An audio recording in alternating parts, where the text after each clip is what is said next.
Dottore.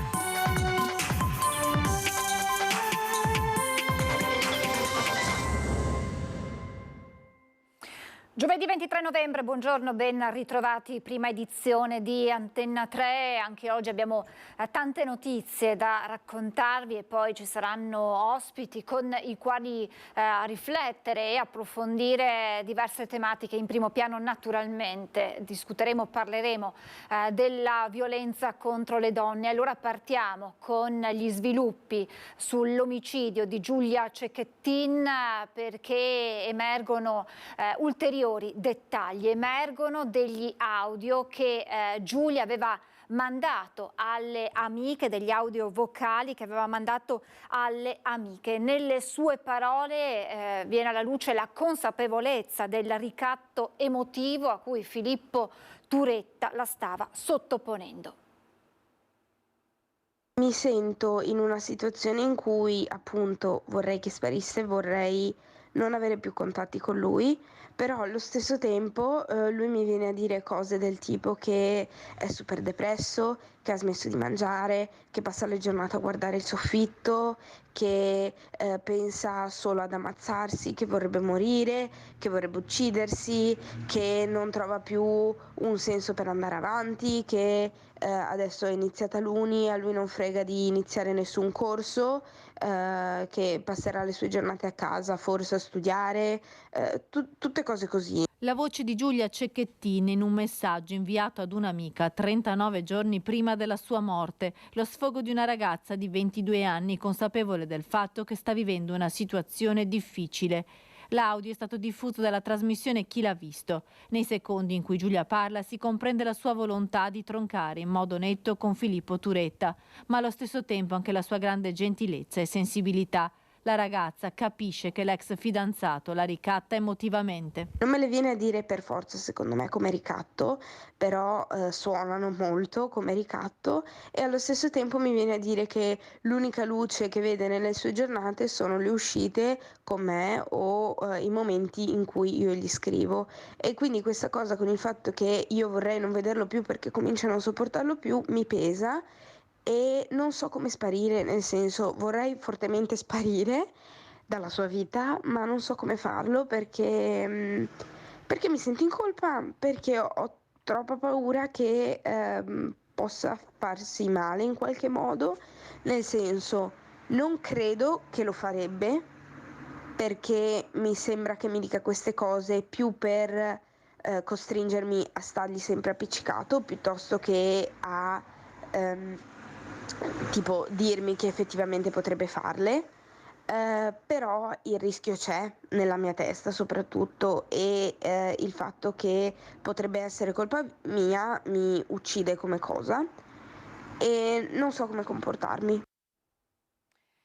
Insomma, parole che toccano la luce poi dei fatti. Giulia non aveva paura per se stessa, aveva paura che lasciandolo Filippo potesse fare un gesto estremo e poi insomma sappiamo come invece le cose sono andate. Sicuramente questo ricostruisce quello che era il rapporto tra i due ex fidanzati. E poi ci sono gli sviluppi sulle indagini e allora andiamo subito a Vigonovo con Anna Maria Parisi insieme a Sandro Ponchio, là dove c'è stata la prima aggressione a Giulia, nel parcheggio a poche centinaia di metri dall'abitazione della ragazza. Buongiorno Anna Maria.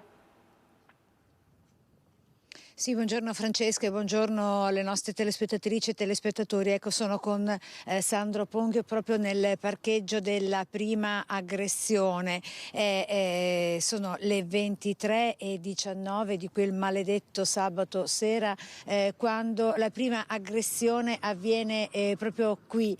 Vedi dietro alle nostre spalle il campanile della chiesa, accanto l'edificio in ristrutturazione, un palazzo in ristrutturazione dietro al quale si trova proprio casa della famiglia Cecchettin, di Giulia Cecchettin, in via Aldo Moro. Quindi qui la prima aggressione con la segnalazione arrivata ai carabinieri della locale stazione. Sono le 23:18, arriva la telefonata, arrivate, c'è un'aggressione in corso, qualcuno sta colpendo ripetutamente una ragazza, ma è buio, non si riesce a vedere che cosa stia accadendo con esattezza, c'è una macchina scura. Da qui poi il mistero, perché dalla telefonata giunta ai carabinieri di Vigonovo, con non una denuncia formale ma una segnalazione di un vicino di casa di uno di questi palazzi che si trova proprio di fronte a noi, l'allarme è partito ma non del tutto, perché resta avvolta nel mistero il fatto se la macchina dei carabinieri dalla segnalazione, cioè la gazzella dei carabinieri, la pattuglia dei carabinieri, sia effettivamente arrivata sul posto. Sono tante le segnalazioni che arrivano ai carabinieri, certo è che poi questa macchina, lo vedremo in seguito con le immagini delle telecamere del Targa System e anche della zona industriale della ditta Dior che si trova nel luogo della seconda aggressione, vedremo come la macchina di Filippo transiterà esattamente 21 minuti più tardi rispetto alla prima aggressione, quindi alle 23:29, per poi zigzagare attorno ancora a Vigonovo e tornare 10 minuti più tardi sempre in zona industriale a Fossò alle 23:39. Quindi resta questo gap, questa mezz'ora in cui non si sa che cosa sia accaduto. Giulia, certo è dalle carte della procura, dopo la prima aggressione fosse ancora viva e poi, come purtroppo sappiamo bene, sempre dalle carte della procura, la morte sia sopraggiunta soltanto in seguito, una mezz'ora più tardi o 21 minuti più tardi, con i colpi letali infertile dal killer Turetta. Qui c'è tanta commozione, la gente ancora è, come dire, stordita da quanto accaduto, perché dopo, nonostante si sia appresa la notizia naturalmente da giorni, ancora resta, come dire, l'attonimento, si è ancora frastornati per questa vicenda che ha toccato i cuori di tutti quanti noi, di tutta Italia, anche della stessa Europa. E allora, guarda, Francesca, ho questo ramoscello di pianta che mi è stato consegnato proprio da due persone, una coppia di anziani che abita qui nei paraggi. Mi diceva di come Giulia sia come questa pianta, cioè vedi c'è un piccolo fiore, un fiore profumatissimo, tra l'altro la pianta è l'olio fragrance, e come da questo piccolo fiore poi cresca questa pianta, come dire che Giulia non è morta invano. Questo è il messaggio che mi ha voluto dare questa coppia di residenti, perché dalla sua morte, così come ha detto anche papà Gino e la sorella Elena, sta nascendo un qualcosa di importante, una coscienza collettiva da cui poi si stanno muovendo anche a Roma con nuove leggi anche in materia di prevenzione contro la violenza sulle donne. Io ti restituirei la linea e poi, se ho aggiornamenti, te la richiederei, Francesca. Grazie Anna Maria, grazie anche per averci raccontato questo gesto così semplice ma ricco di significato, una pianta, e Giulia deve essere questa pianta dalla quale seminare, da quale far nascere una nuova sensibilità che è fondamentale, quanto mai urgente, quanto mai necessaria per mettere fine alla violenza sulle donne. Andiamo avanti e arrivano dal carcere dove si trova rinchiuso Filippo Turetta le sue prime dichiarazioni rilasciate al legale tedesco. Ho provato ad uccidermi ma non ho avuto coraggio, la confessione appunto di Filippo. Al momento dell'arresto aveva i vestiti sporchi di sangue e ferite alle mani e alle caviglie. Intanto il via libera alla sua estradizione, che potrebbe tornare in Italia già nelle prossime ore. Il suo avvocato non esclude la possibilità di richiedere una perizia psichiatrica. Il ministro dell'Interno Antonio Tajani in un messaggio ha ringraziato la giustizia tedesca per i tempi rapidi con i quali ha operato. Filippo Turetta, quando è stato arrestato, ha detto alle autorità tedesche: "Ha ucciso la mia fidanzata", e ha confessato di aver tentato di togliersi la vita ma di non averne avuto coraggio. È molto provato, racconta l'avvocato compagno che ha sentito il legale tedesco che ha visto il giovane in carcere. Un ragazzo molto giovane, un ragazzo molto fragile, ovviamente, per la sua età. E poi un ragazzo che è stato visto molto stanco, provato della vicenda, e sono sicuro che sia anche molto come dire, dispiaciuto di tutto quello che è successo dai racconti che mi vengono fatti. Ovviamente lui deve assumersi la responsabilità di quello che ha fatto. L'avvocato compagno non esclude che una volta in Italia potrebbe richiedere per Filippo Turetta una perizia psichiatrica. Questa può essere un'ipotesi che potremmo percorrere. Al momento ovviamente io non posso né confermarla né smentirla, perché è una ipotesi che va probabilmente verificata, ma al momento non lo so. Perché non lo dovremmo fare? Perché non dovremmo capire che cosa c'è stato nella sua mente in quel momento, anche solo per capire cosa è successo, che cosa è avvenuto. Non mi sento a oggi di dire assolutamente no, non è da fare, oppure assolutamente sì, è da fare. Nel frattempo la polizia di Halle dovrebbe nuovamente esaminare la grande punto nera usata da Filippo Turetta per la fuga. Al suo interno, oltre che a chiazze di sangue, sono stati ritrovati guanti di plastica, 300 euro in contanti e un cellulare. E intanto si pensa già, anche se non c'è una data, ai funerali, all'ultimo saluto a Giulia Cecchettin, che richiameranno tantissime persone che vorranno stringersi intorno alla famiglia di Giulia per salutarla un'ultima volta. Si pensa per questo motivo di organizzare due momenti diversi per l'ultimo saluto. Uno di questi momenti nella chiesa di Santa Giustina in Prato della Valle a Padova, la chiesa che vediamo proprio alle spalle della nostra Valentina Visentin. Buongiorno Valentina. Sì, buongiorno, è proprio come dici tu Francesca, proprio per la quantità di persone prevista, migliaia di persone previste per l'ultimo saluto a Giulia Cecchettin, si è deciso di spostare la celebrazione dei funerali dalla chiesa di San Martino di Saonara alla basilica di Santa Giustina a Padova in Prato della Valle, che vedete alle mie spalle, perché è una delle basiliche più grandi d'Italia, capaci di contenere fino a 4.000 persone, ma anche perché proprio davanti c'è Prato della Valle, che può ospitare tantissime altre persone che avranno voglia sicuramente di seguire il momento, l'ultimo saluto, e stringersi in un abbraccio alla famiglia Cecchettin attraverso anche i maxi schermi che dovrebbero essere posizionati all'esterno della chiesa. In accordo con la diocesi, la famiglia di Giulia e anche la parrocchia e il comune di Saonara, quindi si è deciso lo spostamento proprio per un motivo anche logistico e anche di ordine pubblico, per garantire anche in sicurezza l'afflusso di tantissime persone.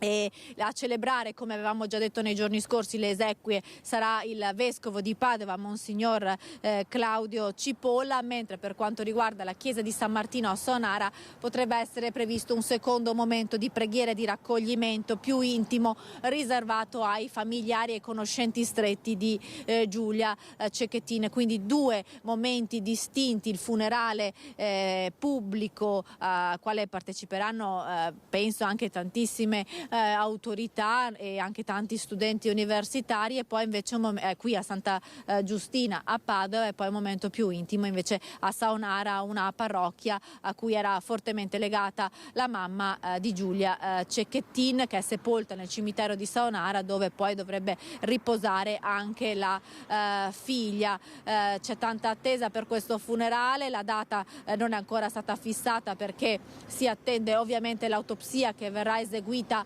nell'Istituto di Medicina Legale di Padova il 1° di dicembre, venerdì 1° dicembre, quindi si presume che nei giorni immediatamente successivi ci sarà poi il funerale di Giulia Cecchettin. Queste sono le ultime novità per quanto riguarda appunto il saluto a Giulia, e come abbiamo sentito nel servizio invece in queste ore dovrebbe arrivare anche in Italia Filippo Turetta, il suo killer. Quasi sicuramente il suo arrivo all'aeroporto di Roma con un volo, si presume militare, dovrebbe avvenire venerdì sera al massimo proprio sabato mattina, ma è più probabile venerdì sera, e poi il ragazzo sarà trasferito in carcere a Venezia, a Santa Maria Maggiore, dove è previsto l'interrogatorio di garanzia, questa volta da parte del giudice italiano. Per il momento dalla Basilica di Santa Giustina, da Prato della Valle è tutto, restituisco la linea allo studio.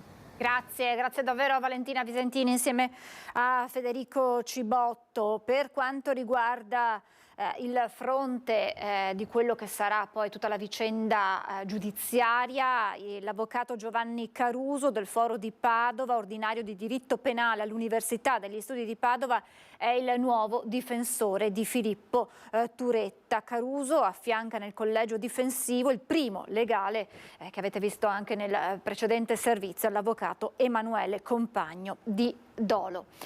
Valentina ha parlato della chiesa di Sanara, dove la mamma di Giulia, frequentava, Giulia che sarà sepolta vicino alla sua mamma, e in questa foto vediamo proprio Giulia abbracciata alla mamma. È una foto che abbiamo visto spesso in questi drammatici giorni, la mamma Monica, e dietro le vedete 2 ali di angelo. Il commento: i miei amori. È una foto pubblicata questa mattina dal papà di Giulia, Gino, sul suo profilo Instagram.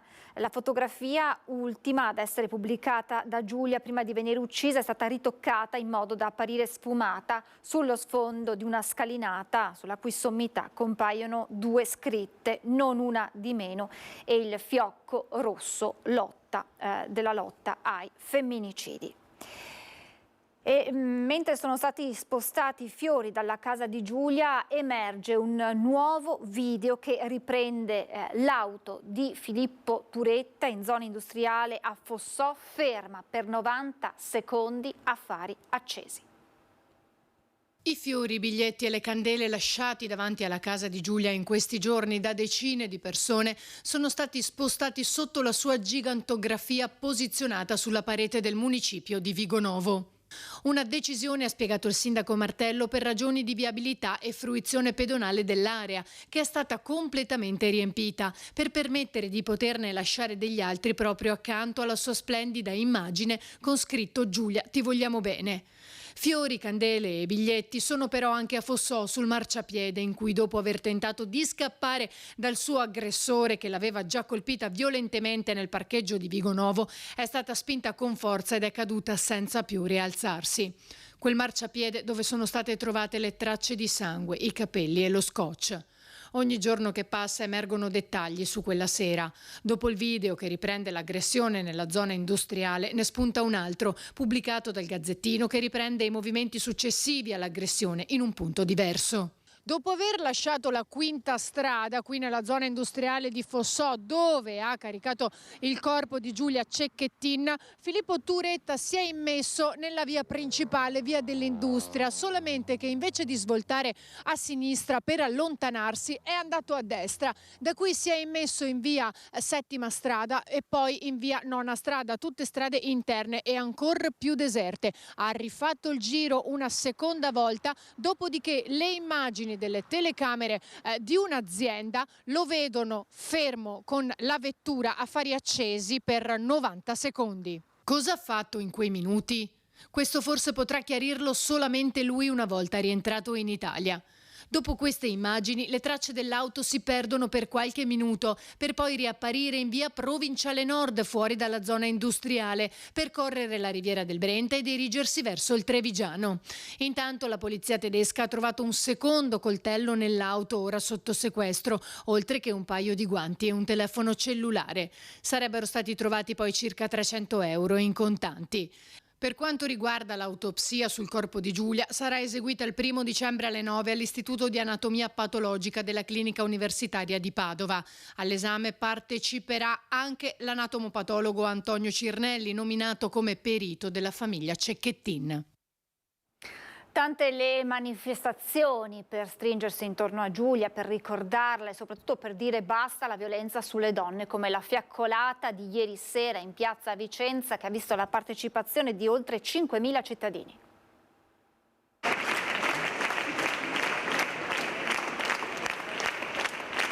È il rumore che ha invaso le strade del centro storico di Vicenza, perché ogni vittima e ogni violenza non restino taciute. Erano oltre 5.000 ad affollare il centro, una fiaccolata per Giulia Cecchettin, strappata alla vita troppo giovane, un femminicidio che ha scosso l'intera nazione. Anche Vicenza ha risposto con il grido, il dolore della piazza, dicendo basta, per far sì che la terribile sorte di Giulia non sia passata invano.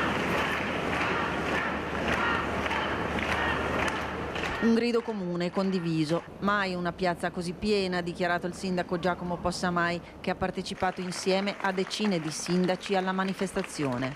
È importantissimo dare questo segnale stasera, perché è ora di dire basta alla violenza contro le donne, e quindi siamo qui a rappresentare tutti i nostri cittadini, perché basta spargimento di sangue. Questo caso di Giulia, che siamo un po' tutti Giulia, ha toccato il cuore non solo della Regione Veneto, ma di tutta Italia. E dobbiamo dare un segnale forte in questa società civile in cui stiamo vivendo una piaga. Non potevamo non essere presenti in questa serata particolare, perché per noi che doniamo il sangue è fondamentale dire no alla violenza sulle donne, sì al sangue che viene donato per salvare le persone, no al sangue che invece viene versato per queste tipologie di cose. Tanti i giovani presenti, tante le fiammelle accese ad esprimere il calore e la vicinanza verso i familiari di Giulia, ma anche ad affermare la volontà di far luce sui femminicidi, auspicando un cambio culturale. È necessario cambiare la mentalità di questo Paese. Questi omicidi sono spesso il frutto di una mentalità sbagliata, di una mentalità tossica, e soprattutto la violenza sulle donne non si combatte solo il 25 novembre, ma si combatte ogni giorno, e tutti siamo chiamati a combattere la violenza contro le donne. Della violenza di genere e degli strumenti per contrastarla se ne parlerà mercoledì in un convegno organizzato dall'Università di Padova insieme al prefetto. I femminicidi in Italia sono 40. Ci sono i dati, li andate a consultare, sono stati pubblicati. Gli omicidi di donne sono altre cose. I femminicidi in Italia sono 40, non 105, in diminuzione rispetto al 2023. Lo sostiene il prefetto di Padova, Francesco Messina, durante la conferenza stampa di presentazione dell'iniziativa voluta con l'Università di Padova dal titolo Un altro domani, indagine sulla violenza nelle relazioni affettive. Per il prefetto questi numeri sono spiegati dalla definizione stessa di femminicidio. È importante dividere e capire che cos'è un femminicidio, bisogna ricordarsi che il femminicidio è un omicidio di una donna esclusivamente per motivi attinenti al suo genere, cioè per il fatto di essere donna. E questo è un po' quello che talvolta in Italia non viene messo molto a fuoco, è rimasto qualcosa che solo per gli addetti ai lavori. Però noi abbiamo la Convenzione di Istanbul, che dal 2013 è un punto di riferimento, tutti gli addetti ai lavori sanno esattamente cos'è un femminicidio, le iniziative anche governative vanno in questa direzione, incidere sull'omicidio di donna, che è un omicidio con causale pertinente ai motivi di genere. Il convegno, voluto dalla Prefettura in sinergia con l'Università, si terrà il 28 novembre a Palazzo Liviano. un'occasione anche di confronto per migliorare gli strumenti nella lotta alle violenze di genere. Abbiamo una fase emergenziale o comunque di immediata trattazione, che è quella riguardante il salvataggio delle vite delle donne che sono sottoposte al cosiddetto ciclo della violenza, e qui non possiamo perdere tempo. Poi c'è una fase diversa, che è una fase culturale, importante, che serve a superare gli stereotipi maschilisti, paternalisti, sessisti e anche gli stereotipi delle donne succube, e che quindi serve ad agire più ampiamente sulla violenza di genere. Noi dobbiamo capire se i nostri strumenti e se gli strumenti che ci vengono forniti normativamente sono utili e sufficienti. Presi d'assalto i numeri dei centri antiviolenza dopo l'omicidio di Giulia Cecchettin, raddoppiate le telefonate dei genitori preoccupati per le figlie. Se avete anche solo il minimo dubbio che la relazione non sia quella che voi desiderate, comunicatelo, perché è solo in questo modo che avrete salva la vita. L'accurato appello di Gino Cecchettin il giorno dopo il ritrovamento del corpo della figlia Giulia ha avuto un eco imponente in tutte le città. Raddoppiate le chiamate nei centri antiviolenza di genitori preoccupati per le proprie figlie. In una settimana, ci ha spiegato la presidente di Telefono Rosa, Stella Di Bartolo, siamo stati presi d'assalto dalle telefonate. Famiglie che chiedono informazioni, aiuto, sostegno, che chiedono se determinati atteggiamenti possano essere pericolosi, se ci sono segnali a cui prestare maggiore attenzione. Chiedere un aiuto, un consiglio, anche segnalare un comportamento dubbio e creare quindi un ponte in modo che comunque si conosca che c'è la possibilità di avere delle indicazioni su certi comportamenti, anche perché per esempio noi all'interno del Telefono Rosa lavoriamo con tutte operatrici rigorosamente donne, perché questo ci è richiesto, estremamente competenti e preparate. A livello nazionale le richieste d'aiuto è il 1522, il numero gratuito per le richieste di aiuto e sostegno alle vittime di violenza e stalking, promosso dalla Presidenza del Consiglio dei Ministri. Dalle 200 telefonate quotidiane si è arrivati alle 400, con picchi tra 400 e 500, se si considerano anche quelle fatte con chat e app. Intanto i dati raccolti lo scorso anno sono preoccupanti. Per il 2022, perché ancora per il 2023 i dati completi non li abbiamo, il centro antiviolenza Telefono Rosa di Treviso ha ricevuto per la provincia di Treviso 370 chiamate. In carico ne abbiamo preso 176 donne. Un trend che non accenna nemmeno a diminuire. Per noi non è un buon segno. Bisogna lavorare tanto non solo in vista del 25 novembre o dell'8 marzo, ma sempre, tutti i giorni, e accorgersi delle cose che ci stanno intorno. Se anche qualcuno ha il sospetto che una donna ha bisogno, gli tenda una mano, perché non parlo di colpa, ma di assunzione di responsabilità, è sociale a questo punto. La vicenda di Giulia Cecchettin sicuramente ha risvegliato le coscienze, ma ha portato anche un senso di timore, di paura. Lei come donna si sente protetta in questa società? No, come faccio? Cioè, se non avessi vicino un uomo perfetto che non usa violenza in nessun modo, non saprei, però è chiaro che riuscire a captare i sintomi di quanto avviene è difficile, insomma. Se mi sento protetta, se pensassi no. Mi sento protetta perché dico fino adesso mi è andata bene, alla mia età è difficile che subisca, però se fossi una ragazza non mi sentirei affatto protetta.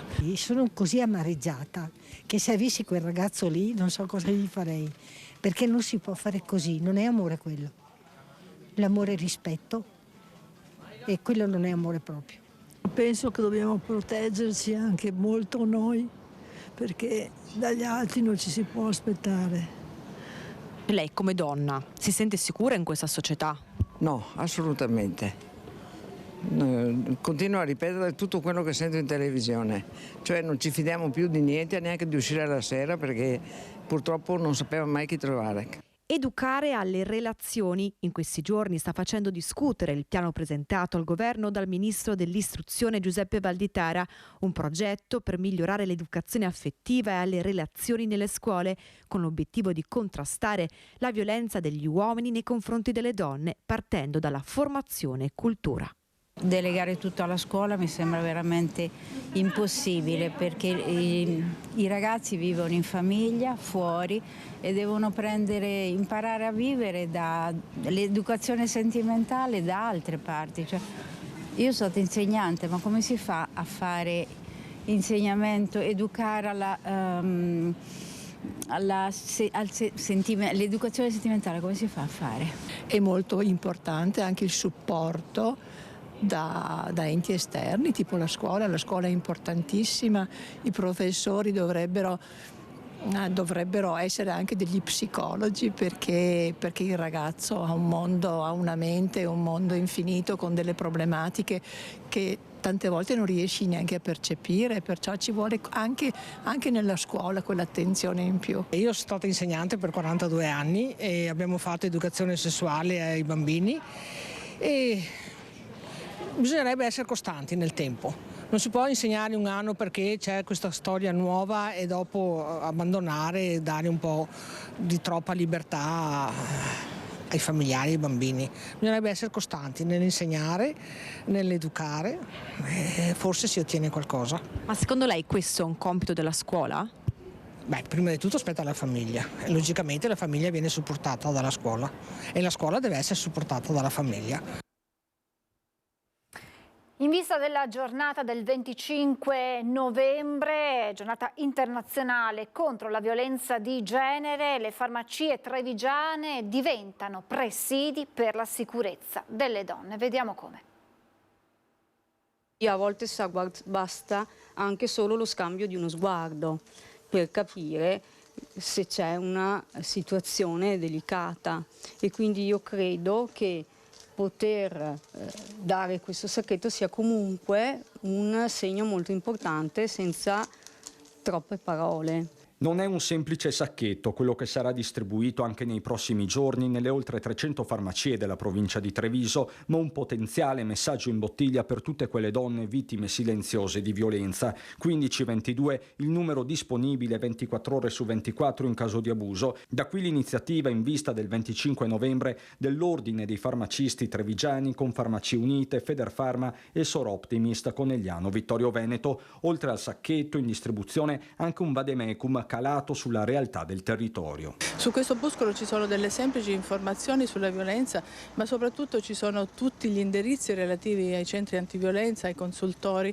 e agli sportelli aperti nella nostra realtà provinciale. Solo nella Marca, senza contare i consultori familiari, ci sono 3 case rifugio e 5 centri antiviolenza, una rete che le stesse farmacie possono attivare. Mi è capitato in 2 casi nel corso degli ultimi anni, e grazie proprio al mio far parte di questo tavolo sono stata in grado di dare in tempo reale delle risposte, e ho indirizzato tutte e 2 le signore al consultorio. So che sono state prese in carico tutte e 2. Sullo sfondo quella che resta una piaga con buona parte delle vittime che non vuole denunciare per paura delle reazioni dell'uomo violento, quasi sempre un compagno o un ex, o per non compromettere il contesto familiare. La mobilitazione antiviolenza è appena iniziata e ha un preciso colore. Il colore arancione è stato scelto dall'ONU come colore di speranza per un futuro migliore senza violenza.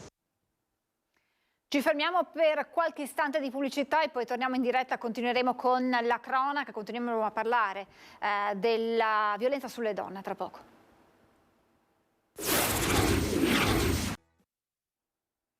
Rieccoci in diretta, arrivano nuovi aggiornamenti sull'omicidio, sul femminicidio di Giulia Cecchettin, perché Filippo Turetta verrà consegnato alle autorità italiane sabato 25 novembre e arriverà a Venezia, lo ha riferito il legale del giovane Giovanni Caruso. Un aereo dell'aeronautica militare partirà alle 8 da Roma, arriverà alle 10 a Francoforte per prelevare Turetta.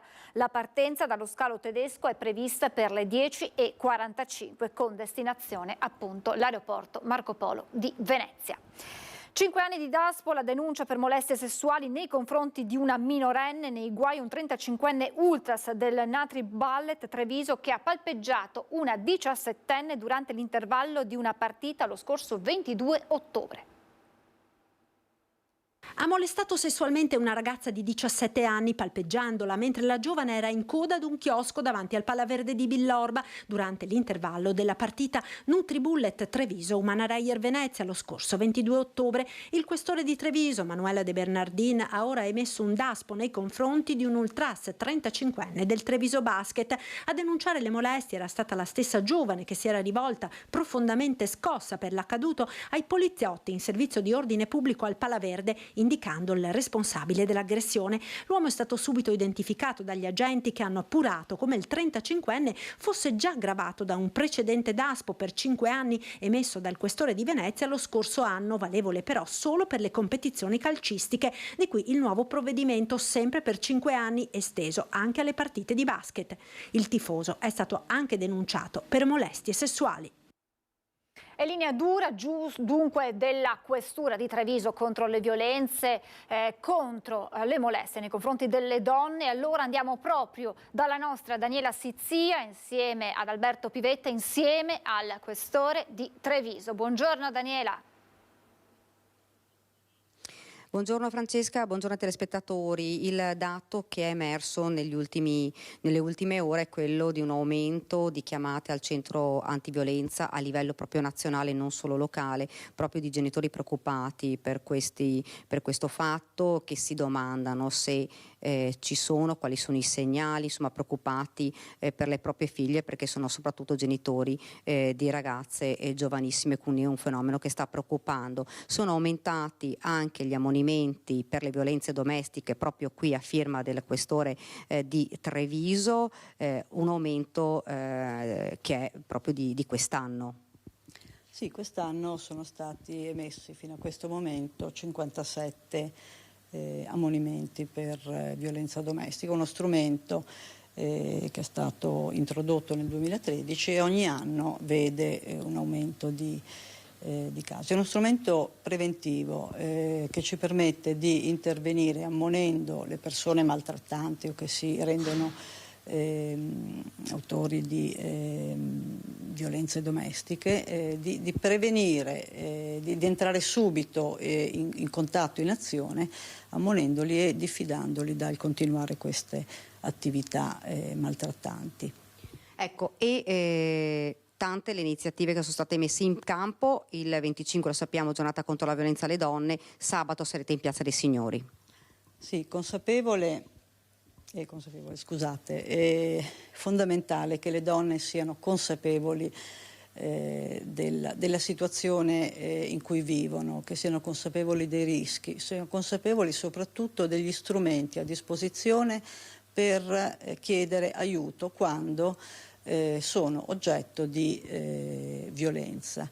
Noi saremo presenti in Piazza dei Signori, ma in tutta Italia la polizia sarà presente in tutte le piazze con l'iniziativa Questo non è amore. È una iniziativa di ascolto e di sensibilizzazione di uomini e donne su questo tema così delicato e importante. Ci saranno anche sicuramente tantissimi cittadini e tantissimi genitori che verranno, perché poi sentire proprio da loro, insomma, i consigli, che cosa si può fare, come diceva il questore, è davvero fondamentale. E iniziative importanti, questo è sicuro, però anche l'appello ai cittadini è quello, insomma, di segnalare sempre qualsiasi tipo di atteggiamento che possa far pensare ad una violenza. Sì, le donne, come dicevo, devono essere consapevoli di in cosa consiste la violenza, che non è solo fisica, ma può essere economica, psicologica, ormai ne sentiamo parlare diffusamente. E allora devono trovare la forza senza vergogna, perché tante volte c'è anche la vergogna di rivolgersi a qualcuno perché si pensa di aver fallito, non è così. Quindi la forza di rivolgersi a uno dei soggetti della rete. La rete è grandissima, ci sono i centri antiviolenza, ci sono le strutture sanitarie, ci sono le forze di polizia, e chiedere aiuto, chiedere un consiglio e denunciare i fatti. Io ringrazio il questore e se non hai domande, Francesca, ti restituisco la linea. Grazie Daniela e grazie naturalmente al questore di Treviso. Una notizia, la leggiamo dal sito del Gazzettino, il sindaco di Vigonovo, una piazza con il nome di Giulia. Abbiamo visto prima nel servizio quella piazza di Vigonovo con una foto gigante di Giulia e tutti quei fiori, quei pupazzi, quelle candele poggiate in ricordo, quelli che erano davanti all'abitazione della famiglia di Giulia Cecchettin, spostati ed ora tappezzano la piazza del paese, una piazza del paese che potrebbe proprio prendere il nome di Giulia. E leggiamo sempre dal sito del Gazzettino: il comune parte civile nel processo contro Turetta. Buongiorno al senatore Andrea Martella, ben ritrovato, grazie per essere con noi. Grazie a voi e buongiorno a tutti i telespettatori. Non possiamo che partire da qui con il nostro confronto, senatore, dal femminicidio, l'ennesimo femminicidio, quello di Giulia Cecchettin. Io mostro ai nostri telespettatori questo, che è un post su Twitter, lo chiamiamo ancora Twitter anche se in realtà non si chiama più così, di Susanna Camusso, senatrice del Partito Democratico, che ha denunciato ieri nell'Aula del Senato c'era proprio la discussione del disegno di legge disposizioni per il contrasto della violenza sulle donne e della violenza domestica, e vediamo un'aula praticamente semi-deserta, per non dire deserta. Una brutta immagine laddove, senatore, si chiede alla politica di intervenire in modo fermo e deciso per mettere fine a questi fatti. Guardi, l'ho detto anche alla senatrice Camusso, una fotografia che non rende davvero quello che si è prodotto ieri al Senato, abbastanza inopportuna, un po' qualunquista. E si sa che durante le votazioni, durante la discussione generale, non tutti i senatori riescono ad essere presenti nel corso di tutta la discussione. Basta uno scatto per far vedere che l'Aula magari non è molto frequentata in quel momento, ma in realtà, cosa più importante, c'è stata una grande partecipazione nelle fasi finali, durante le dichiarazioni di voto e durante il voto. Io penso che si sia raggiunto un risultato significativo, e cioè la politica ha avuto la capacità di unirsi nell'approvare la legge sul femminicidio, e avendo anche la capacità, destra e sinistra, da posizioni diverse, di poter dire bisogna fare di più, non solo bisogna intervenire sulle misure punitive, repressive, ma bisogna intervenire sulla prevenzione, sull'educazione, sulla cultura, quella che noi abbiamo chiamato una vera e propria rivoluzione culturale, necessaria a partire dalle nostre scuole per abituare i nostri giovani ad essere liberi, indipendenti e consapevoli. Ecco, quindi ieri il Senato ha approvato questo, che era stato già approvato all'unanimità dalla Camera, è stato approvato all'unanimità dal Senato con una grande partecipazione al momento del voto. Io penso che sia un buon risultato, apprezzabile, non ancora quello più opportuno, che bisogna continuare a fare, perché è il modo migliore per rendere omaggio alla memoria di Giulia e a tutte le altre donne che nel nostro Veneto e non solo sono state vittime di femminicidio. Ecco, le sue parole ci rincuorano e sono importanti per far chiarezza, perché quella foto aveva scatenato chiaramente un dibattito tra l'opinione pubblica, appuntando il dito contro la politica, ed è importante far chiarezza. Però basta vedere poi i numeri della votazione, una grandissima presenza, votazione all'unanimità, l'unica che non ha votato è stata la senatrice Camusso.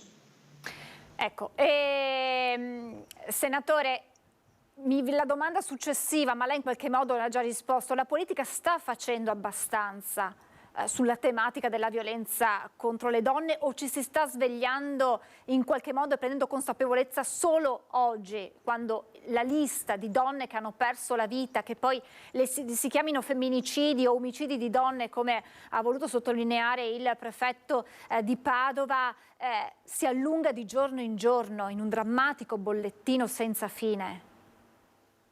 Guardi, io penso che per la prima volta si sia aperto nel nostro Paese un dibattito pubblico su cosa è necessario fare a livello culturale per abbattere la cultura del patriarcato, quella del possesso, quella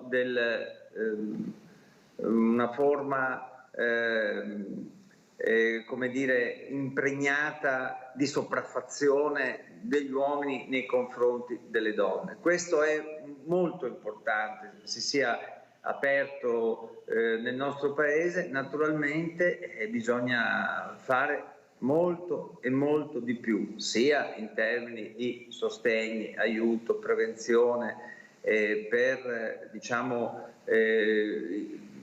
casi, per evitare che possono accadere casi come quello accaduto, ma è ancora più importante, per fermare questa mattanza, lavorare sul fronte culturale dell'educazione all'affettività, a partire dalle scuole, con programmi scolastici ben precisi, con programmi sulle relazioni, il rispetto, l'amore e la sessualità, facendo in modo che questo si inizi proprio nelle scuole, così come i nostri bambini, poi i ragazzi imparano a leggere e scrivere, e possano imparare anche un nuovo codice, io chiamo un nuovo alfabeto delle relazioni, e ho avuto occasione di parlarne anche da voi, anche recentemente. Ecco, secondo me da questo punto di vista si può fare ancora molto molto di più, e ci dobbiamo arrivare.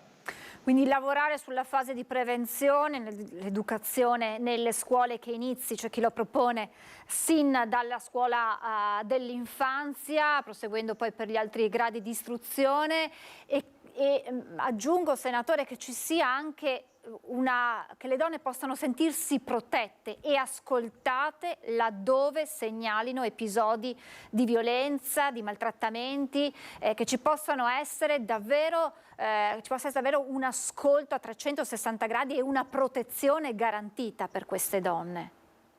Sì, questo naturalmente è una questione determinante, quella che lei ha sottolineato, che interviene laddove iniziano a esserci degli episodi. Io mi riferivo prima a tutto il terreno culturale che noi dobbiamo costruire perché vengono, però non c'è dubbio che quindi la possibilità di parlare, di dire la verità, di non avere paura, di rivolgersi a un centro di antiviolenza, a un numero telefonico, a un fratello, a un amico, a una comunità è fondamentale, perché si spezzi anche quell'idea di isolamento e di solitudine che spesso porta a non denunciare fatti come quelli che avvengono.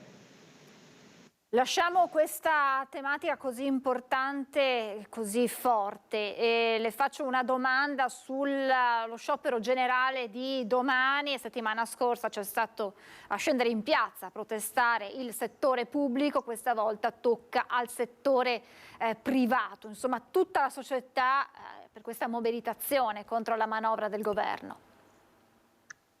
Sì, mi pare che non possa nemmeno essere più definito lo sciopero che viene fatto da parte dei sindacati o da parte di altri settori come uno sciopero politico contro il governo. Ormai mi pare che ci siano proteste molto diffuse che riguardano questa manovra di bilancio, che è molto fragile, che non sostiene la crescita, che taglia risorse ai comuni e alle regioni, che quindi saranno costrette a tagliarle ai cittadini, che non interviene sulla sanità, rischiando di aumentare i problemi che anche noi nel Veneto abbiamo: liste d'attesa, carenza di medici, tempi lunghissimi nei pronto soccorso, difficoltà di essere curati nel pubblico e quindi per molti di dover scegliere il privato dovendo pagare. Ecco, queste difficoltà mi pare non vengano affrontate da questa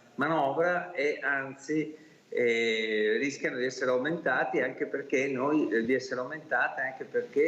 stiamo vivendo in una situazione di inflazione e di aumento del costo della vita che colpisce tutti i giorni i cittadini. Quindi io penso che queste manifestazioni siano la dimostrazione che la luna di miele del governo Meloni è un po' in fase di conclusione e che i problemi si affacciano con tutta la loro prepotenza e che ci vogliono misure diverse per poterli affrontare. Quello che si dice nelle piazze e nelle manifestazioni va sempre ascoltato per cercare di migliorare le misure. Noi abbiamo presentato molti emendamenti, anch'io personalmente, alla legge di bilancio, su tante questioni anche che riguardano il Veneto, e mi auguro che nelle prossime settimane ci sia la sufficiente attenzione da parte del governo.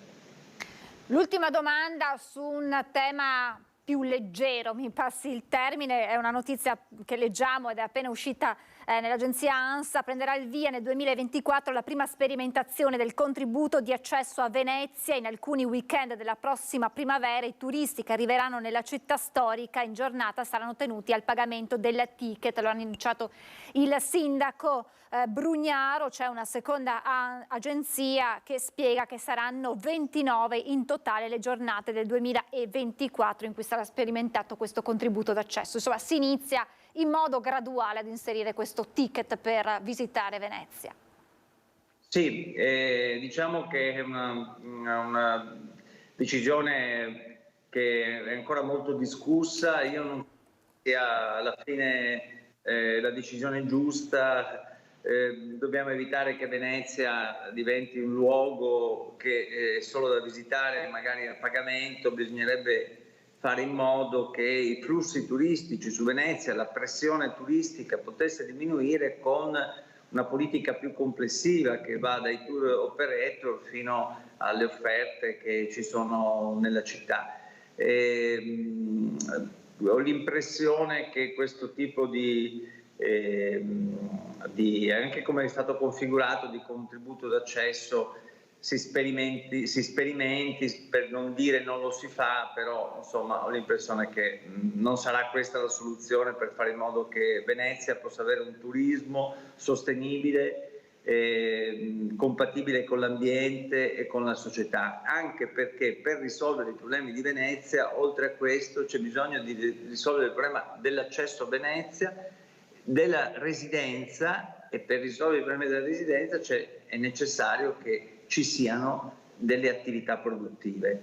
Se non ci sono attività produttive, non c'è accesso ai trasporti, non c'è accesso alla città, è difficile che ci sia anche residenza. Il contributo d'accesso cosa fa? Fotografa una situazione difficile, ma non interviene su quelli che sono i problemi strutturali.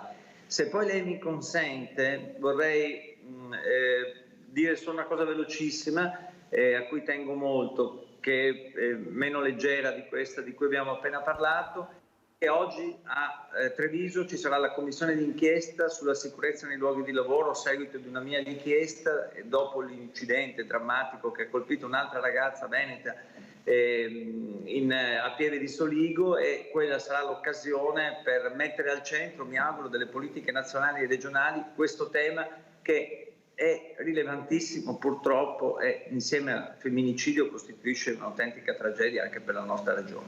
Assolutamente, ha fatto benissimo a ricordarlo, perché è una tematica assolutamente fondamentale, e anche in questo caso, parallelamente a quello che abbiamo detto per la violenza sulle donne, è necessario intervenire perché nel 2023 non è ammissibile che una persona saluti la propria famiglia per andare al lavoro e non faccia più rientro. Sono assolutamente d'accordo con lei. In fondo Giulia e Alina, le due ragazze vittima del femminicidio e di questo tragico incidente sul lavoro, sono la dimostrazione di quanto ci sia da fare. Abbiamo detto sulla cultura del rispetto, del non possesso e della cultura di genere, e sulla cultura della sicurezza sul lavoro e di una certa idea di sviluppo. Come ha detto lei, non si può morire per andare a lavorare, e soprattutto in Veneto ci sono stati troppi casi. La richiesta che ho fatto di far venire la commissione d'inchiesta e che oggi incontrerà tutta una serie di soggetti, dagli imprenditori, le organizzazioni sindacali, gli istituti preposti, è molto significativa perché significa per la prima volta, almeno nella nostra regione, fare luce su questo fenomeno. La ringrazio se ho aggiunto questo argomento, ma penso che sia molto importante. Ha fatto benissimo, anche in questo caso si lavora sulla prevenzione. Esattamente. Grazie davvero, buon lavoro al senatore Andrea Martella, grazie davvero per averci aiutato ad approfondire tutte queste tematiche. Buon lavoro senatore, a presto. Continuiamo con la cronaca e con il clamoroso sviluppo nelle indagini sulla morte di madre e figlio a Teolo nell'incendio della loro abitazione. In casa sono state trovate banconote tagliate per circa 20.000 euro. I carabinieri ora non escludono il gesto volontario. Porte e finestre sigillate, trovato dagli investigatori un sacco con all'interno banconote per circa 20.000 euro in tagli da 50, tagliate a pezzetti tanto da renderle inutilizzabili. Sarebbe stato un gesto volontario a mettere fine alla vita di Rosa Dalla Valle, detta Maria, 87 anni, e del figlio Paolo Rampon, 60 anni, trovati esanimi nella loro porzione di bifamiliare in via Rialto a Teolo nella mattinata di mercoledì. A lanciare l'allarme erano stati i vicini di casa che durante la notte avevano sentito 2 esplosioni e un forte odore di gas. Così Silvestro Ciobano. Io ho telefonato subito in comune, già era troppo presto, verso le 7:30, alle 8:20 più o meno. Ho parlato in comune, loro non sapevano niente da darmi qualche informazione. Ho telefonato ai carabinieri, la stessa cosa, ho chiamato il gas, ho telefonato subito dopo. Ai vigili sono venuti, sono entrati dentro, hanno spaccato, non lo so, finestre e hanno trovato dentro senza vita purtroppo. Sono stati lunghi rilievi condotti dai carabinieri e da un nucleo specializzato dei vigili del fuoco, tante le domande che restano aperte soprattutto sull'origine del gesto, di cui si esclude qualsiasi responsabilità di terzi. La morte causata dall'intossicazione da monossido di carbonio dovrebbe essere avvenuta nella notte precedente al ritrovamento. Una famiglia molto riservata che aveva rapporti tesi con i vicini e anche con i parenti. Questo emerge dai racconti delle persone sconvolte per quanto accaduto. In casa gli investigatori hanno ritrovato anche alcuni stracci imbevuti di benzina, da cui l'esplosione. Il camino acceso avrebbe saturato l'ambiente di gas. Rosa Dalla Valle aveva dei problemi di salute causati dall'età, una vita passata con il marito morto una quindicina d'anni fa. Paolo Rampon non aveva una compagna, i vicini non conoscevano neppure la sua professione. Di sicuro vestiva sempre in modo elegante e aveva una grande passione per la sua auto, una Jaguar. Cosa sia accaduto lo stabilirà l'indagine condotta dalla Procura di Padova, che ha già affidato i corpi delle vittime ai familiari. La polizia di Padova ha applicato la sorveglianza speciale ad un 46enne ultras biancoscudato pluricondannato per rapina, estorsione, sfruttamento della prostituzione e stupefacenti con obbligo di soggiorno di 3 anni.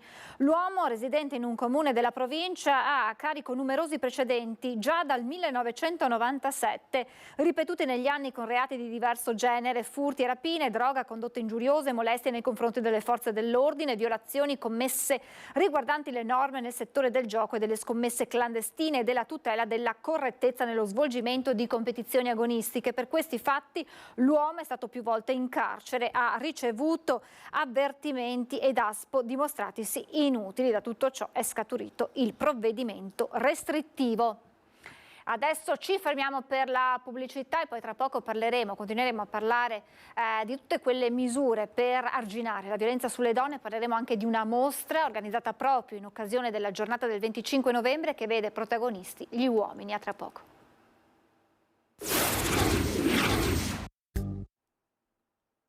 Siamo tornati in diretta, come anticipato continuiamo a parlare di violenza sulle donne, di quelle che sono le iniziative, ma anche di quelli che sono gli strumenti che dobbiamo fare nostri come donne, come uomini, come genitori, come cittadini responsabili per contrastare questo orribile fenomeno. Sono stata raggiunta in studio da Ester Stella Carbonetti, fotografa.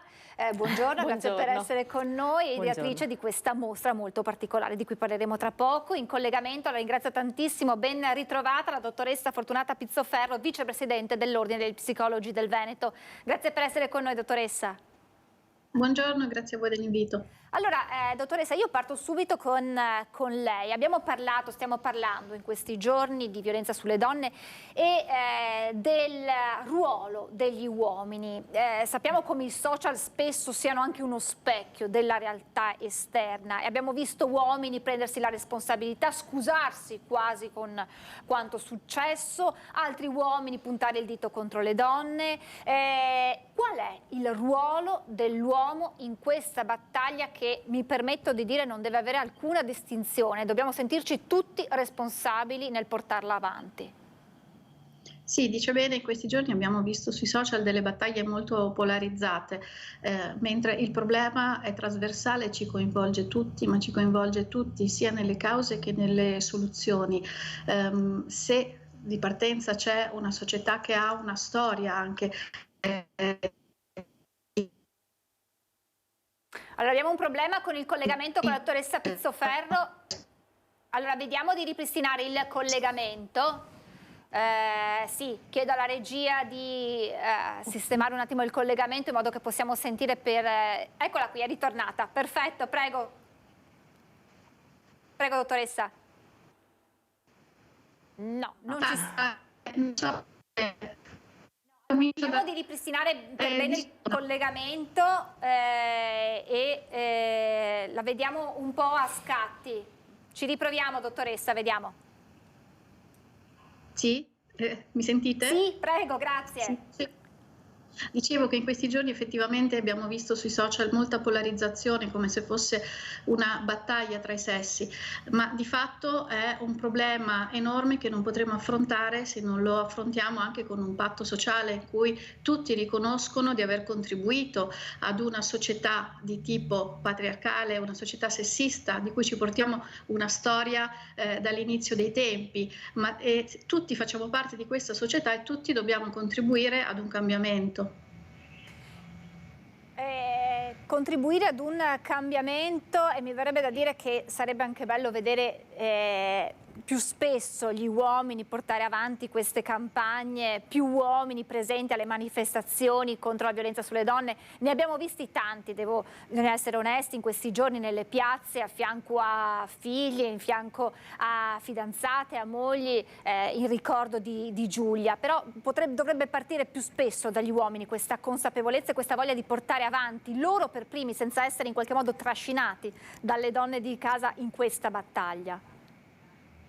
Sì, è vero, c'è ancora un senso di vergogna nell'ammettere che ci sono dei privilegi, nell'ammettere che nel condividere una società più equa qualcuno deve fare un passo indietro nei privilegi, bisogna ammettere che ci sono talune colpe e bisogna anche ammettere che avere una società più equa non significa diventare dei maschi più fragili o dei maschi più deboli, significa semplicemente mettersi in ascolto e collaborare per poter camminare uno a fianco dell'altro.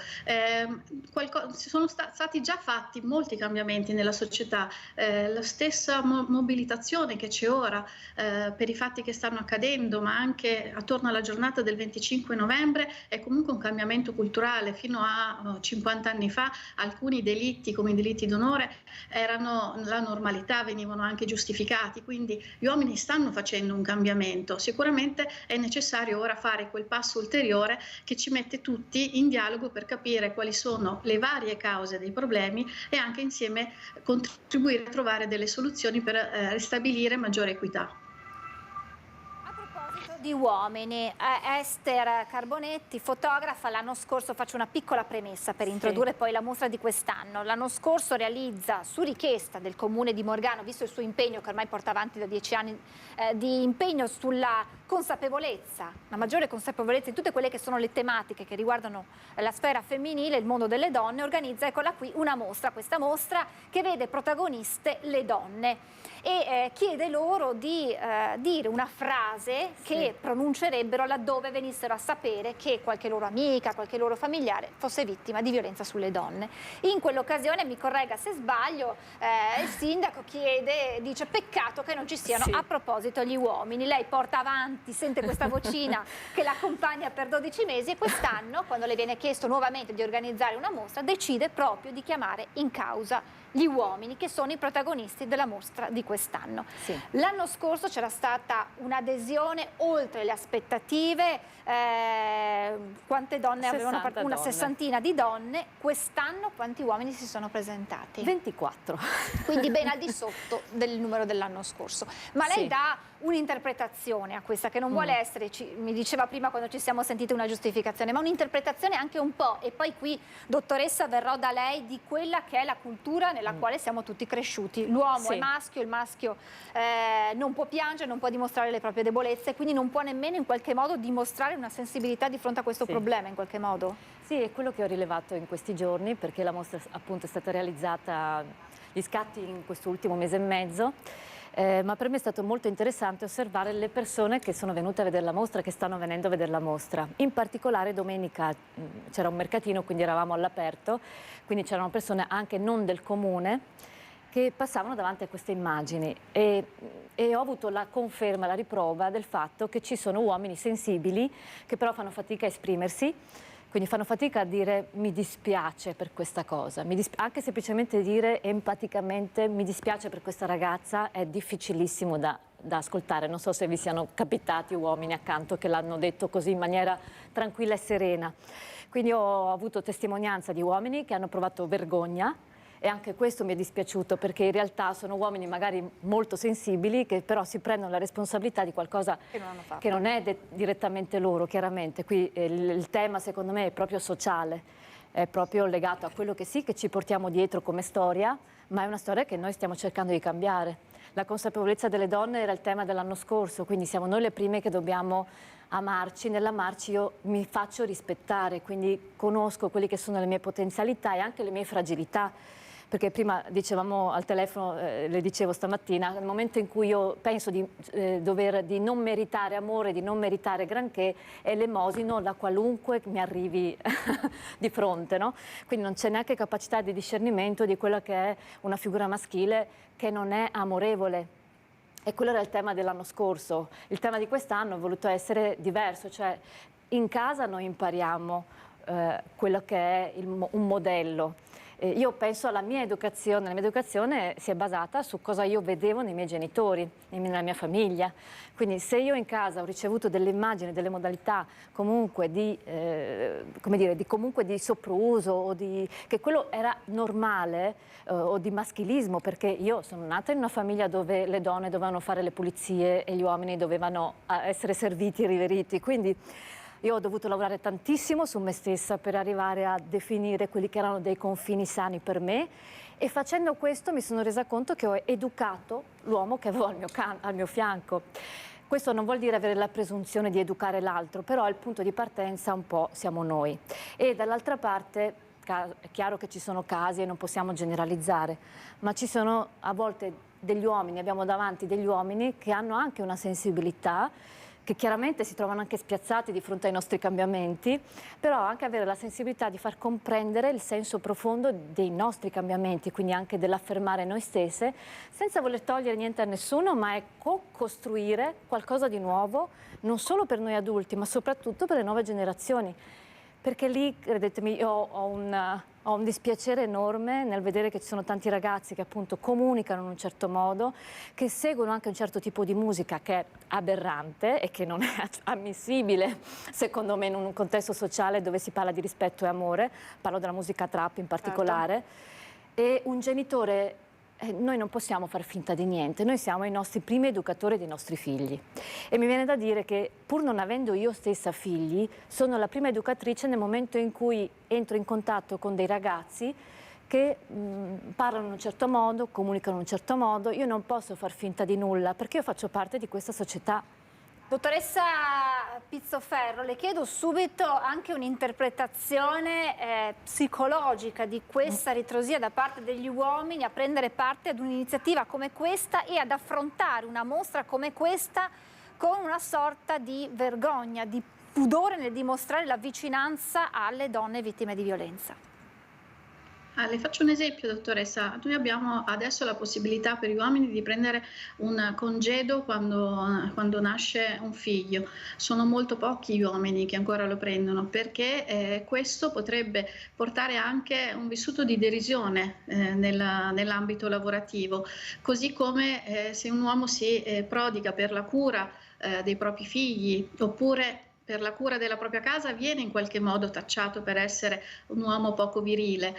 Quindi c'è sicuramente anche lo stigma sociale verso l'uomo che esprime le proprie emozioni facilmente. C'è ancora quest'idea che l'uomo non può piangere, non può esprimere i propri sentimenti e i propri affetti in pubblico, motivo per cui gli uomini fanno fatica anche a dimostrare quello che effettivamente potrebbe essere la capacità di avvicinarsi a questo tipo di tematiche, e ci sono comunque più uomini rispetto in passato che partecipano anche agli incontri in cui si parla di pari opportunità o di parità di genere o di violenza contro le donne. Ora sono una minoranza, in passato non partecipavano per niente, quindi pensiamo anche che dei piccoli passi quotidiani li stiamo facendo. È necessario comunque collaborare per non contribuire a questo stigma, anche a non continuare a farli sentire semplicemente tutti colpevoli, perché tra l'altro questo senso di colpa va a colpire proprio quegli uomini che sarebbero invece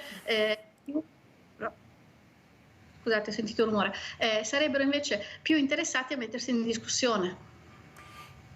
Mi aggancio ad una cosa, dottoressa, che ha detto Esther sull'importanza di avere dei modelli all'interno della famiglia, e qui veniamo al tema del ruolo delle famiglie, che non è un ruolo semplice in questo momento, né che si sia genitori di bambine, di ragazze, né che si sia genitori di ragazzi. Iniziamo dai genitori di ragazzi che campanelli d'allarme devono tenere in considerazione per capire che è necessario anche chiedere aiuto. Lo ha detto il papà di Giulia Cecchettin. Se vedete qualcosa, e non era rivolto solo alle donne ma anche ai genitori, chiedete aiuto, e da qui le tante chiamate arrivate in questi giorni dal telefono rosa di genitori preoccupati. Genitori di ragazzi, che cosa devono fare, come devono chiedere aiuto e quando è che deve scattare quell'allerta rossa? Sì, questo è un tema direi molto importante in questo momento, perché effettivamente con le notizie passate in questi giorni si è scatenato un grande allarmismo nei genitori, no? L'idea che un singolo elemento deve essere un segnale che il genitore deve riconoscere e subito patologizzare. C'è in questo momento molta preoccupazione dei genitori che temono, allora, se io non segnalo che mio figlio è taciturno, se io non segnalo che mio figlio è chiuso in camera appunto a ascoltare la musica trap, potrei non essere un buon genitore, potrei non conoscere mio figlio e non poter prevedere le sue azioni. Ora, noi dobbiamo innanzitutto mandare un messaggio chiaro che nessuno è onnipotente. Questo si richiama anche a quell'idea che spesso si è detto: ai ragazzi non vengono dati dei no, ma c'è anche qualcuno che non dà dei no, ma non possiamo pensare che sono dei semplici no. Dietro c'è un trasmettere l'idea che c'è un limite. Dobbiamo insegnare ai ragazzi il senso del limite. Non tutto è possibile, non puoi avere una persona se questa non ti ama, ma non puoi conoscere a fondo una persona, essere nella sua testa e da un semplice segnale dedurre tutto quello che è nel proprio mondo. Quindi è importante sicuramente stare in osservazione dei figli, delle figlie, stare in osservazione dell'altro, cogliere alcuni aspetti, poterne parlare, poter riflettere senza farsi soverchiare, no? dalla paura e dall'impotenza di quello che dovrei capire, anche se non sono in grado di capire. Certo, ci sono una serie di segnali: il ritiro sociale, il non voler andare più a scuola, non voler andare più al lavoro, non avere delle relazioni, essere taciturno ovunque, non riuscire a dormire, un'alterazione. Sono una serie di segnali. Difficile però dire quell'unico segnale mi deve far capire che succederà qualcosa. Non posso prevedere, quello che posso fare è essere vicino alle persone. Laddove vedo una persona in difficoltà, una persona anche in depressione, una persona presa dall'ansia, parlarne e chiedere anche di accompagnare a parlarne con qualcuno per chiedere aiuto. Vi interrompo un attimo perché c'è un aggiornamento sempre per quanto riguarda il delitto di Giulia ed è una notizia che leggiamo dall'ANSA che avrà sicuramente un peso. Leggiamo: la sera di sabato 11 novembre i carabinieri non inviarono una pattuglia a Vigonovo dopo l'allarme al 112 di un vicino dei Cecchettin su un litigio in corso in un parcheggio, il luogo dove ci fu la prima aggressione di Filippo a Giulia. Il particolare trova conferma in ambienti vicini all'inchiesta. Nell'ordinanza del GIP non c'è traccia dell'intervento di pattuglie quella sera. Al 112 il testimone alle 23:18 disse di aver sentito urlare "mi fai male" e visto un uomo calciare una figura a terra, ma non riuscì a prendere la targa dell'auto. L'indagine scattò domenica dopo la denuncia di scomparsa di Giulia presentata dal papà. Questo è quanto riporta l'agenzia ANSA. Sicuramente poi nel corso delle nostre prossime edizioni approfondiremo anche questa notizia che davvero apre davvero un capitolo nuovo in questa drammatica vicenda. Dottoressa Pizzoferra, e poi torno ad Ester. Spesso questi segnali potrebbero emergere, ma mi corregga se sbaglio, laddove iniziano magari ad esserci delle situazioni nuove, quando i ragazzi sono un po' più grandi, quando ci sono anche i primi rapporti d'amore e lì magari possono scattare dei comportamenti nuovi, o questi segnali ci sono anche in altre circostanze, magari nel rapporto con gli amici, con la famiglia, o potrebbero davvero scattare quando il ragazzo è più grande? Ma spesso questi segnali possono scattare laddove ci sono dei grandi cambiamenti. Per esempio succede ai ragazzi di andare in crisi alla fine della scuola superiore, quando finisce un percorso già tracciato e quindi si trovano di fronte alla libertà di compiere delle scelte e questa libertà molto spesso viene in crisi, mette in crisi, quindi può essere alla fine delle scuole superiori, così come alla fine del percorso universitario, cioè laddove finiscono quei percorsi in cui una persona si sente incanalata e protetta, quando arriva il momento della prima età adulta in cui si dovrebbe uscire dal nucleo familiare. Questi possono essere dei momenti di svolta, laddove c'erano delle fragilità che prima in qualche modo venivano contenute e in quel momento possono emergere. Ester, la mostra di quest'anno vede protagonisti papà e nonni, proprio per quell'esempio da dare ai propri figli in famiglia, che siano maschi o femmine. L'esempio riguarda tutti, anche per questa poi capacità delle donne di aiutare magari il proprio compagno futuro a capire qual è il comportamento da avere.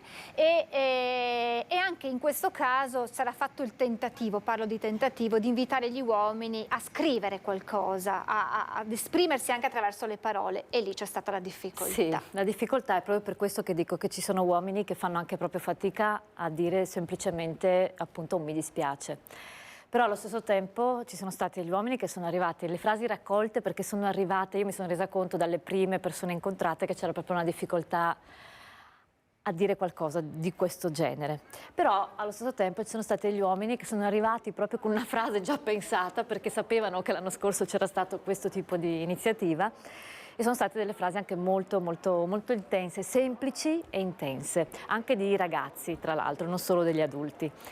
Forse quello che più mi ha colpito, una frase che più mi ha colpito, è stata di un papà rimasto vedovo da poco, quindi c'è un bambino piccolo, quindi lui sopperisce, diciamo così, alla mancanza anche di questa figura materna, e la sua frase finale è stata cercare di essere un buon padre.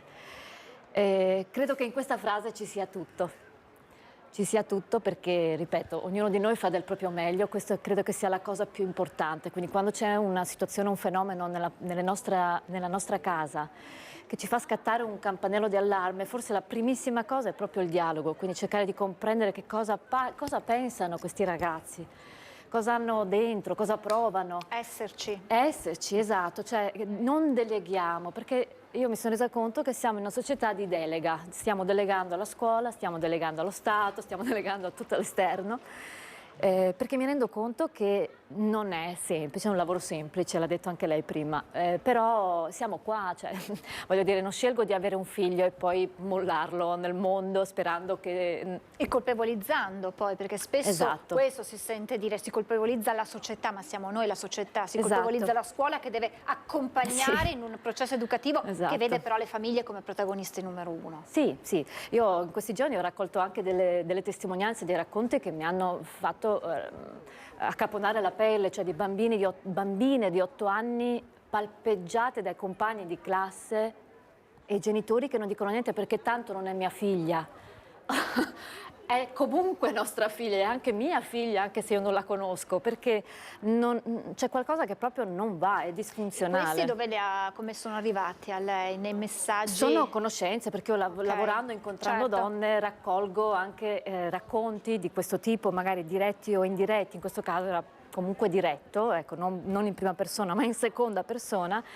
E c'è anche l'aberrazione, no? Di dire ma com'è possibile, cioè, è tua figlia che ha assistito a questa scena, cosa registra questa bambina? Che essere palpeggiata a 8 anni, essere palpeggiata perché sei femminuccia è normale, non è più ammissibile, non è accettabile e non posso neanche pretendere sempre che sia qualcuno dall'esterno che lo faccia. Io allo stesso tempo ho anche donne insegnanti che mi raccontano dell'impossibilità di far comprendere ai genitori dell'urgenza che c'è di educare i figli a casa. Quindi per questo dico è un problema dal mio punto di vista che riguarda tutti, perché ci sono genitori sani, insegnanti sani, ma ci sono anche genitori che sono alla deriva, che comunque hanno delegato e quindi danno totalmente la responsabilità educativa alla scuola, ma la scuola fa il suo. Questo è davvero inquietante, mi permetta di dirlo. Dottoressa Pizzoferro, abbiamo davvero pochi minuti, però abbiamo parlato del ruolo dei genitori che hanno un figlio maschio. I genitori che hanno una figlia femmina, è difficile in questo momento perché non è giusto far loro il terrorismo psicologico, fai attenzione quando conosci un ragazzo, perché questo potrebbe precludere anche i rapporti umani, ma allo stesso tempo bisogna metterle in allerta perché facciano attenzione anche loro a tutti questi segnali di cui sentiamo parlare e ben venga che ne sentiamo parlare così tanto. E allora qual è il giusto equilibrio per educare le bambine di oggi, che saranno donne di domani, ai giusti rapporti perché non possano sentirsi in pericolo ed essere poi possibili vittime?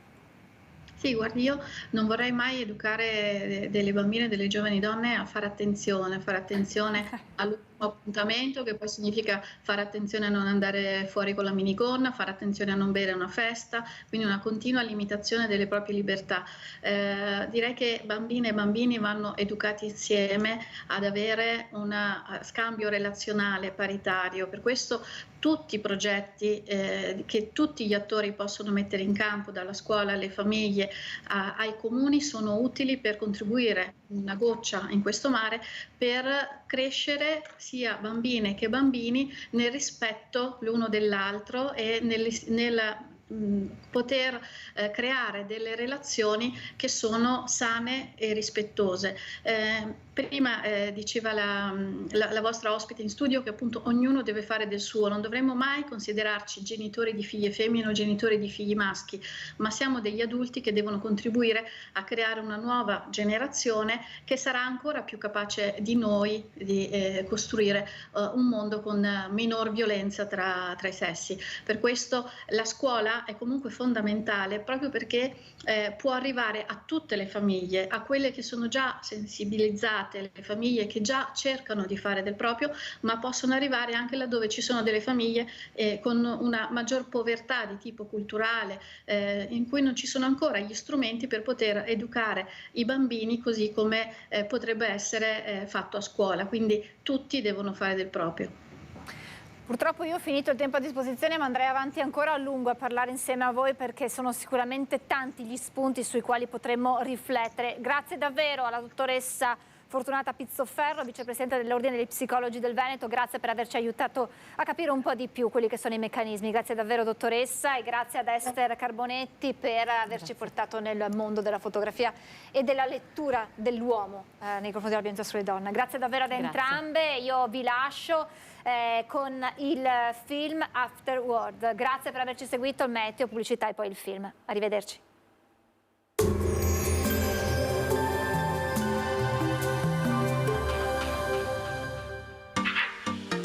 Tremonti, attrezzature e materiale per saldatura professionale a Montebelluna.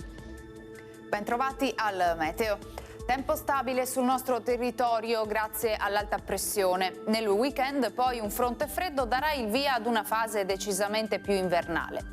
Vediamo il dettaglio di giovedì 23 novembre. Sul Veneto la giornata sarà contraddistinta da un ampio soleggiamento, precipitazioni assenti. Il cielo sarà sereno e sgombro da nubi, venti moderati da nord-est. Temperature in calo, minime tra 1 e 3 gradi, massime comprese tra 10 e 12 gradi. Ci spostiamo ora sul Friuli Venezia Giulia. Anche in questo caso tanto sole, cielo in prevalenza sereno su tutta la nostra regione. Al mattino possibile qualche locale gelata in pianura. Temperature minime tra lo 0 e i 5 gradi, massime sui 10-13 gradi. Infine diamo uno sguardo alla situazione del Trentino Alto Adige. Avremo sottili nubi alte al mattino, poi decisamente più soleggiato. Temperature minime intorno allo 0, massime sui 10 gradi all'incirca. Dal meteo di Antenna 3 per ora è tutto, grazie per l'attenzione, arrivederci.